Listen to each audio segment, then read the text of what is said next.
نبی کریم صلی اللہ علیہ وسلم پر وحی کا ابتدائی دور اچھے سچے پاکیزہ خوابوں سے شروع ہوا۔ آپ صلی اللہ علیہ وسلم خواب میں جو کچھ دیکھتے وہ صبح کی روشنی کی طرح صحیح اور سچا ثابت ہوتا۔ پھر من جانب قدرت آپ صلی اللہ علیہ وسلم تنہائی پسند ہو گئے اور آپ صلی اللہ علیہ وسلم نے غار حرا میں خلوت نشینی اختیار فرمائی اور کئی دن اور رات وہاں مسلسل عبادات اور یاد الہی و ذکر و فکر میں مشغول رہتے، جب تک گھر آنے کو دل نہ چاہتا۔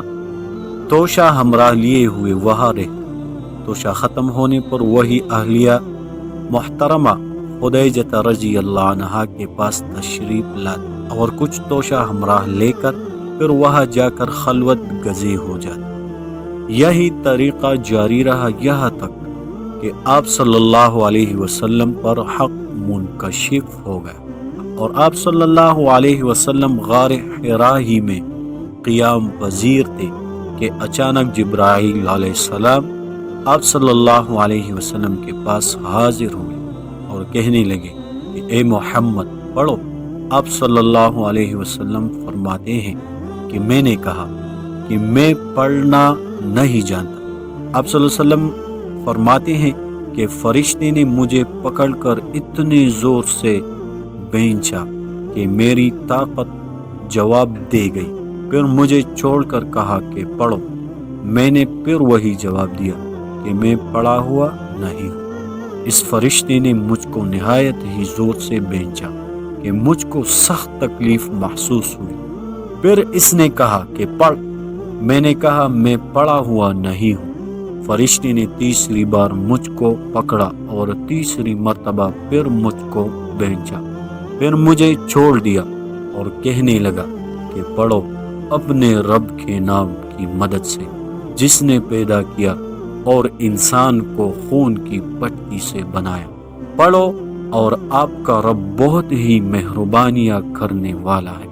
بس یہی آیاتیں آپ صلی اللہ علیہ وسلم جبرائیل علیہ السلام سے سن کر اس حال میں غار حرا سے واپس ہوئے کہ آپ صلی اللہ علیہ وسلم کا دل اس انوکھے واقعہ سے کانپ رہا تھا۔ آپ صلی اللہ علیہ وسلم خدیجہ کے ہاں تشریف لائے اور فرمایا کہ مجھے کمبل اڑا دو، مجھے کمبل اڑا دو۔ لوگوں نے آپ صلی اللہ علیہ وسلم کو کمبل اڑا دیا۔ جب آپ صلی اللہ علیہ وسلم کا ڈر جاتا رہا تو آپ صلی اللہ علیہ وسلم نے اپنی زوجہ محترمہ خدیجہ رضی اللہ عنہا کو تفصیل کے ساتھ یہ واقعہ سنایا اور فرمانے لگے کہ مجھ کو اب اپنی جان کا خوف ہو گیا ہے۔ آپ صلی اللہ علیہ وسلم کی اہلیہ محترمہ خدیجہ رضی اللہ عنہا نے آپ صلی اللہ علیہ وسلم کی ڈرس بندائی اور کہا کہ آپ کا خیال صحیح نہیں ہے، اللہ کی قسم آپ کو اللہ کبھی رسوا نہیں کرے گا۔ آپ تو اخلاق فاضلہ کے مالک ہیں، آپ تو کمبا فرور ہے، بے کسوں کا بوجھ اپنے سر پر رکھ لیتے ہیں، مفلسوں کے لیے آپ کماتے ہیں، مہمان نوازی میں آپ بے مثال ہیں اور مشکل وقت میں آپ امر حق کا ساتھ دیتے ہیں۔ ایسے اوصاف حسنہ والا انسان یوں بے وقت ذلت و خواری کی موت نہیں پا سکتا۔ پھر مزید تسلی کے لیے خدیجہ رضی اللہ عنہا نے آپ صلی اللہ علیہ وسلم کو ورقہ بن نوفل کے پاس لے گئے جو ان کے چاچا زاد بھائی تھے اور زمانہ جاہلیت میں نصرانی مذہب اختیار کر چکے تھے اور عبرانی زبان کے کاتب تھے۔ چنانچہ انجیل کو بھی حسب منشائے خداوندی عبرانی زبان میں لکھا کرتے تھے۔ انجیل سریانی زبان میں نازل ہوئی تھی، پھر اس کا ترجمہ عبرانی زبان میں ہوا۔ ورقہ اس کو لکھتے تھے، وہ بہت بوڑھے ہو گئے تھے، یہاں تک کہ ان کی بینائی بھی رخصت ہو چکی تھی۔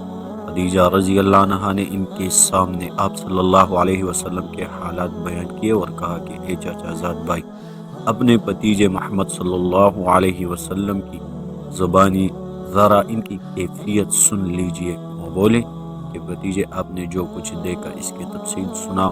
چنانچہ صلی اللہ علیہ وسلم نے از اول تا آخر پورا واقعہ سنایا، جسے سن کر ورقہ بے اختیار ہو کر بول اٹھے کہ یہ تو وہی ناموسی معزز و رازدان فرشتہ ہے جسے اللہ نے موسیٰ علیہ السلام پر وحی دے کر بھیجا تھا۔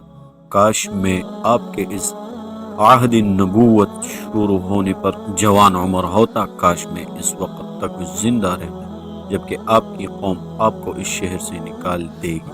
رسول اللہ صلی اللہ علیہ وسلم نے یہ سن کر تعجب سے پوچھا کہ کیا وہ لوگ مجھ کو نکال دیں گے، حالانکہ میں تو ان میں صادق و امین و مقبول ہوں۔ ورقہ بولا، ہاں یہ سب کچھ سچ ہے، مگر جو شخص بھی آپ کی طرح امر حق لے کر آیا، لوگ اس کے دشمن ہی ہو گئے۔ اگر مجھے آپ کی نبوت کا وہ زمانہ مل جائے تو میں آپ کی پوری مدد کروں گا۔ مگر ورقہ کچھ دنوں کے بعد انتقال کر گئے، پھر کچھ عرصہ تک وحی کی آمد